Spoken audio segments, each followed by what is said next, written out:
creating the story and then the script, then the storyboard. And finally, after what feels like forever, this video series is moving on to the line art phase. The line art phase is where your actually drawing skill finally come into play. Wait, not during storyboard? Well, not really. See, the storyboarding is more about a cinematography and the cut-to-cut flow that turn your written story into visual sequences. You don't even need to be good at drawing for that. You can make storyboard with stick figure or use Cook Studio 3D model tool as a stand-in. But now, we have stepped into the phase where things get serious. The line art phase, aka the part where your hands start to hate you a little bit. For this video, I don't think I will giving a lot step-by-step explanation. It's going to be more Q&A style sharing session instead. Because, let's be honest, most of you probably already know that the line art phase is part where you actually draw your webtoon. The first question, how do you make clean and consistent line art? Honestly, this one is a classic, probably the most asked question when it comes to making a line art, webtoon or not. Clean line art means your line looks confident, crisp, and intentional, not shaky or muddy and confused. I tried digging up one of my old drawings to show you what bad line arts look like, but turned out what I mostly found were bad proportion. That's totally different issue, guys. Anyway, this one here is something I made back in the 9th grade. I used to think that it looks so full, but honestly, looking back, I got to give the past me some credits for that level of dedication with such limited tool and skill. So instead, I went ahead and draw a purposely bad line art for this video. I know some of you might be thinking that doesn't even look bad. I tried really hard to make it look worse, okay? The point is, I just want to explain why I personally consider the right side line art is bad. Because obviously, I can just show someone else drawing and say, this line art sucks, right? So in this drawing on the right, if an editor saw it, they will probably say this still look like a sketch. And honestly, they wouldn't be wrong because it really does look messy. Take a closer look at the lines. First, the strokes aren't confident, they look shaky, like my hand was trembling when I draw them, and that makes the whole line art kind of flimsy. Try to avoid that because unsteady line instantly make the artwork look uncertain. Second, there are some broken and overlapping lines, especially around the hair. It's not a fatal mistake, but it can definitely make things harder for the colorist. If your shapes aren't close, they will have to fix them before they can start coloring, so make sure your shapes are fully enclosed and don't make overlapping lines. Third, the line art lacks dynamics. There is no variation in thickness at all, and that's a big deal because the subtle thick and thin strokes can make your line art feel more alive and expressive. So in short, good line art isn't just being clean, it's about being confident, close, and rhythmic. Once you get those three things down, your line art will look professional, even before any colorist add. So, how do you fix your line art and make it look cleaner?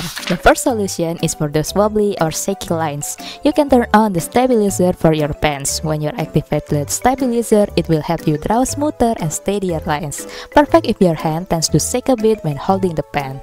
You can adjust the stabilizer level to whatever feels comfortable to you. Then start by practicing simple shapes and strokes. Clean, confident line, no rush. The goal here isn't perfection right away, but to train your hand to draw decisively. Basically, let the stabilizer be your temporary training wheel. It keeps you steady while your lines confident catch up. Second solution, avoid broken and overlapping lines. Usually, when people try to draw long strokes, they will end up doing this. Repeated short strokes. That's what makes the line look messy and greasy. You can still do that, but try to make it look like a single stroke. Or instead, try to draw in one confident motion. If it still feels difficult, no worries. Just use the transform tool to fix the line afterward. Better a single slightly off stroke you can adjust later than 10 scratchy one that looks chaotic. Third solution, line weight variation. This naturally happens if your pen pressure is uneven. The harder you press, the thicker the line, and the lighter you touch, the thinner it gets. So technically, the solution is about controlling your pressure, when to press harder and when to ease off. But if you prefer to manual approach, you can thicken certain areas afterwards, especially on the corner, shadow, or darker regions. And if you are working on a vector layer, it's even easier. Just use correct line, thicken and narrow, and adjust it however you like. The second question, what brush do you use for line art? Honestly, it's all about personal preferences, but for me, I use Clip Studio Paint G Pen, slightly tweaked by adding starting and ending taper. What is the effect? It just changes how the line looks at the tips when you draw, smoother and more natural. The brush type itself doesn't matter that much, as long as your line art stay clean, sharp, and confident. What matters more to me is the layer format. For line art, I always use a vector layer.